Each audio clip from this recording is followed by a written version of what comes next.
മധുരം കഴിച്ചുകൊണ്ട് മാത്രമല്ല ഡയബറ്റീസ് വരുന്നത്. അപ്പം എൻ്റെ ഏറ്റവും പ്രായം കുറഞ്ഞ ഡയബറ്റീസ് പേഷ്യൻ്റ് 3.25 വയസ്സുള്ളൊരു കുഞ്ഞാണ്.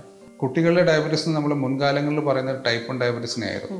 ടൈപ്പ് 2 ഡയബറ്റീസ് പോലും കുട്ടികൾക്ക് വരുന്നുണ്ട്. കുട്ടികളിൽ കാണുന്ന അമിതമായിട്ടുള്ള വണ്ണം. ടൈപ്പ് 2 ഡയബറ്റീസിന് വേറൊരു പ്രധാനപ്പെട്ട ഫാക്ടർ ഫാമിലി ഹിസ്റ്ററിയാണ്. സിംറ്റംസ് വളരെ പ്രകടമായിട്ട് കാണിക്കും. അതാണ് ടൈപ്പ് 1 ടൈപ്പ് 2 തമ്മിലുള്ള വ്യത്യാസം.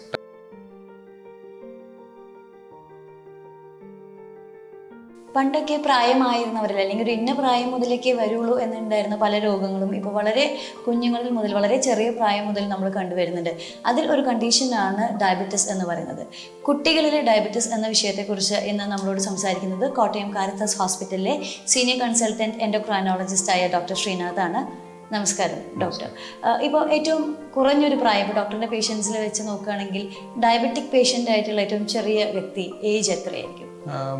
എൻ്റെ ഏറ്റവും പ്രായം കുറഞ്ഞ ഡയബറ്റീസ് പേഷ്യൻ്റ് 3.25 വയസ്സുള്ളൊരു കുഞ്ഞാണ്.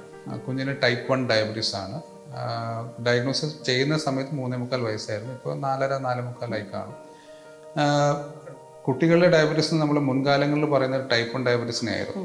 കുട്ടികൾക്ക് ഡയബറ്റീസ് വന്നാൽ ഉറപ്പായിരുന്നു ടൈപ്പ് 1 എന്നുള്ള രീതിക്കായിരുന്നു മുൻകാലങ്ങളിൽ പറഞ്ഞുകൊണ്ടിരുന്നത്. പക്ഷെ ഇപ്പം കഥ മാറി. കാരണം ഇപ്പം ടൈപ്പ് 2 ഡയബറ്റീസ് പോലും കുട്ടികൾക്ക് വരുന്നുണ്ട്. ടൈപ്പ് 2 എന്ന് പറയുമ്പോൾ നമ്മൾ സാധാരണ കാണുന്നത് ഒരു 40-50 വയസ്സ് കഴിഞ്ഞ് വരുന്ന ആൾക്കാർക്ക് വരുന്ന ഡയബറ്റീസ് കുട്ടികൾക്ക് വരുന്നുണ്ട്. ഒരു 10 വയസ്സിൽ താഴെയുള്ള ഒരു കുട്ടി പേഷ്യൻ്റ് ആയിട്ടുണ്ട് ടൈപ്പ് 2 ഡയബറ്റീസ്. 12 വയസ്സ് ടൈപ്പ് 2 ഡയബറ്റീസ് ആയിട്ടുള്ള കുട്ടിയുണ്ട്.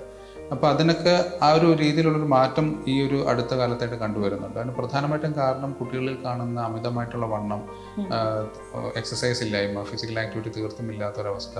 ആ ഒരു സിറ്റുവേഷനിലൊക്കെയാണ് ടൈപ്പ് 2 ഡയബറ്റീസ് വരുന്നത്. ടൈപ്പ് 2 ഡയബറ്റീസിന് വേറൊരു പ്രധാനപ്പെട്ട ഫാക്ടർ ഫാമിലി ഹിസ്റ്ററിയാണ്. അച്ഛനും അമ്മയ്ക്കും ഷുഗർ കാണും. അപ്പം അവർക്കും ചെറിയ പ്രായത്തിൽ, ഇപ്പോൾ അച്ഛനും അമ്മയ്ക്കും 12 വയസ്സുള്ള ഒരു കുട്ടിയുടെ അച്ഛൻ അമ്മ എന്ന് പറയുമ്പോൾ 30s അച്ഛനും അമ്മയാണ്. അവർക്ക് ആ ഒരു പ്രായത്തിൽ ഡയബറ്റീസ്, അവർ ഓൾറെഡി ഡയബറ്റിക് പേഷ്യൻസ് ആയിരിക്കും.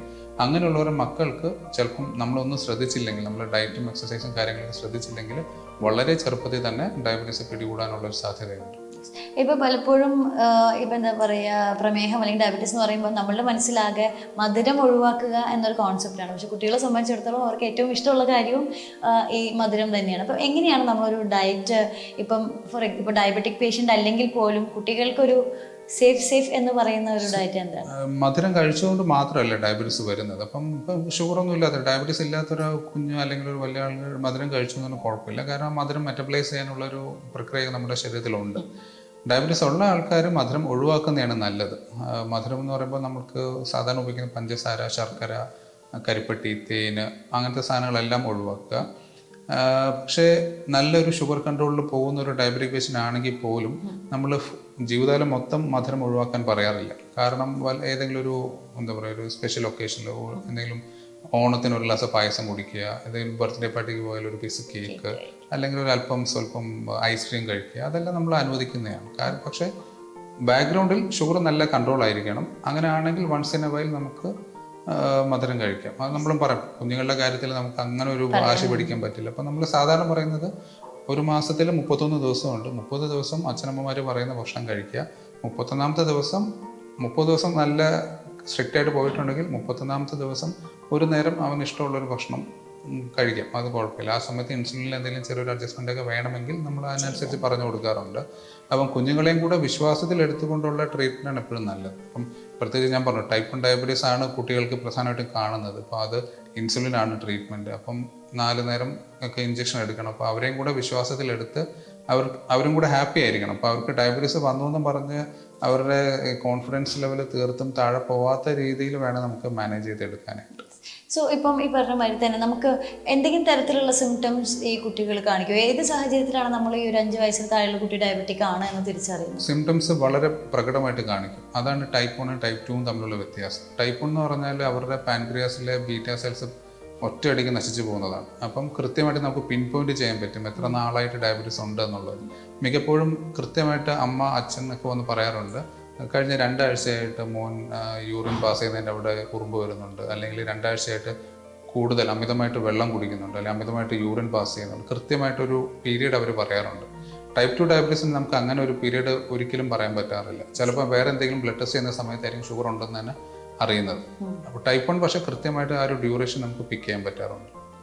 സോ എന്താണ് ഇപ്പോൾ പറയാം, എന്താണെങ്കിലും കുട്ടികൾക്കൊക്കെ ഡയബറ്റീസ് വരികയാണ്, അല്ലാതെ ഇപ്പോൾ പാരൻസിനെ സംബന്ധിച്ചിടത്തോളം വളരെ ടെൻഷനുള്ളൊരു കാര്യമാണ്. എന്താണ് ഡോക്ടർക്ക് പാരൻസിനോട് പറയുന്നത് ഇപ്പം പ്രിവെൻറ്റ് ചെയ്യാനും, ഇനി ഇഫ് ഇൻ കേസ് അങ്ങനെ ഡയബറ്റിക് ആയിട്ടുള്ള ഒരു കുട്ടി ഉണ്ടെങ്കിൽ ട്രീറ്റ് ചെയ്യുന്ന കാര്യത്തിൽ? ടൈപ്പ് 1 ഡയബറ്റീസ് നമുക്ക് പ്രിവെൻറ്റ് ചെയ്യാനായിട്ട് പ്രത്യേകിച്ച് മാർഗ്ഗങ്ങളൊന്നുമില്ല. വന്നാൽ നമ്മൾ അതിനെ എങ്ങനെ മാനേജ് ചെയ്തു എന്നുള്ളതിരിക്കും. അപ്പം ഞാൻ എപ്പോഴും അച്ഛൻ്റെയും അമ്മയുടെയും കുട്ടികളുടെ ഈ ടൈപ്പ് 1 ഡയബറ്റീസ് ആയിട്ടുള്ള അച്ഛനമ്മമാരോട് പറയാറുള്ളത്, ഒരിക്കലും അവരുടെ മുമ്പിൽ വെച്ചിട്ട് അയ്യോ എൻ്റെ മകന് അല്ലെങ്കിൽ മകൾക്ക് ഈ ഒരു അസുഖം വന്നു എന്ന് വിഷമിക്കരുത്. ഒരസുഖം വന്നു, അതിനെ എങ്ങനെ നമ്മൾ മാനേജ് ചെയ്യുന്നു എന്നുള്ളതാണ് മുമ്പോട്ട് നോക്കുന്നത്. ഈ ഒരു ഡയബറ്റീസ് വന്നു എന്ന് പറഞ്ഞ് അവരുടെ ജീവിതത്തിൽ ഒരു രീതിയിലുള്ളൊരു മാറ്റം വരത്തില്ല. നോർമലായിട്ടുള്ള കുട്ടികൾ എങ്ങനെ എക്സൽ ചെയ്യുന്നു അതുപോലെ തന്നെ അവരുടെ കുട്ടികൾ മുമ്പോട്ട് വരും. ഞാൻ എല്ലാ ആൾക്കാരോടും പറയുന്നൊരു എക്സാമ്പിളുണ്ട്. ഞാൻ ചോദിക്കും ക്രിക്കറ്റ് കാണാറുണ്ടോ എന്ന് ചോദിക്കും. അപ്പം പഴയ ആൾക്കാരൊക്കെ ആണെങ്കിൽ കാണാറുണ്ടെന്ന് പറയും, പുതിയ കുട്ടികൾ ക്രിക്കറ്റ് ഒന്നും കാണാറില്ല. പക്ഷേ അച്ഛനമ്മമാരൊക്കെ കാണാറുണ്ട്, പണ്ടത്തെ അച്ഛന്മാരൊക്കെ കാണാറുണ്ടായിരിക്കും. അപ്പോൾ ഞാനൊരു ചോദ്യം ചോദിക്കുന്നത്, വസീം അക്രത്തിനെ അറിയാമോ എന്ന് ചോദിക്കും. അപ്പം വസീം അക്രം എന്ന് പറഞ്ഞാൽ പാകിസ്ഥാൻ ക്രിക്കറ്റ് ടീം ക്യാപ്റ്റൻ ആയിരുന്നു.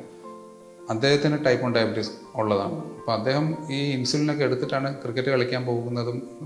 ലോകത്തെ എല്ലാവരും അറിയുന്ന ഒരാളാണ് വസീം അക്രം. അപ്പം വസീം അക്രത്തിന് അവിടം വരെ എത്താം എന്നുണ്ടെങ്കിൽ നമ്മുടെ കുട്ടികൾക്കും ഒരിക്കലും ഒരു ഫ്യൂച്ചറിൽ ഒരു പ്രശ്നം ഉണ്ടാവാറില്ല എന്നുള്ളൊരു എക്സാമ്പിൾ ഞാൻ എല്ലാ അച്ഛനമ്മമാരോടും പറയാറുണ്ട്. കുട്ടികൾക്ക് അറിയില്ലെങ്കിൽ ഞാൻ പറയാറുണ്ട്, ഗൂഗിളിൽ പോയി നോക്കാൻ പറയാറുണ്ട് വസീം അക്രം. അപ്പം ഞാൻ അതാ നേരത്തെ പറഞ്ഞു, അതായത് അവരെയും കൂടെ കോൺഫിഡൻസിൽ എടുത്ത് നമ്മൾ മുമ്പോട്ട് പോവുകയാണെങ്കിൽ ഒരു ബുദ്ധിമുട്ടും ഉണ്ടാകാതെ നല്ല സ്മൂത്ത് ആയിട്ട് കൺട്രോൾ ചെയ്ത് കൊണ്ടുപോകാൻ പറ്റും.